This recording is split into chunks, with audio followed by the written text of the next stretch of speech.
La nécessité de publier cette grammaire aujourd'hui, c'est que chacun a une opinion sur la langue.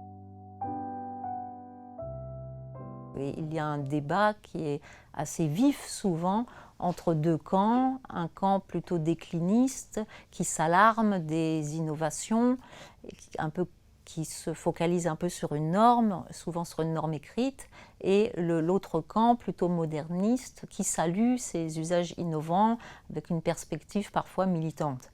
Et la polémique est parfois violente, mais elle est surtout, elle est en partie basée sur une certaine incompréhension, parce que elle repose plus sur des impressions que sur des faits établis.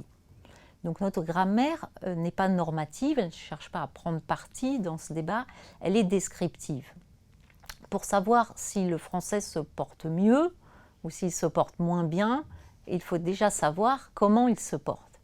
Et observer l'usage, ce n'est pas évident, c'est un métier, c'est le métier des linguistes. Il ne suffit pas de noter une phrase qu'on a entendue dans la rue ou au supermarché. Il faut d'abord savoir de quelle construction il s'agit, identifier si c'est une relative ou une circonstancielle par exemple. Et il faut aussi se demander est-ce que c'est représentatif de l'usage. Donc en tant que linguiste, nous avons constitué et consulté et synthétisé et dépouillé des grandes bases de données d'usages écrits, d'usages oraux qui ont été collectés dans différentes universités, en France et hors de France, à Orléans, à Montréal, à Sherbrooke. Et c'est tout ce travail que nous rendons accessible à un public plus large.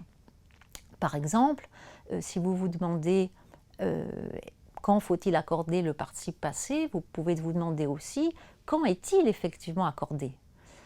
Alors, on peut se demander dans quel cas est-ce qu'on entend cet accord. Manger, manger, lu, lu, fini, fini, on n'entend pas l'accord.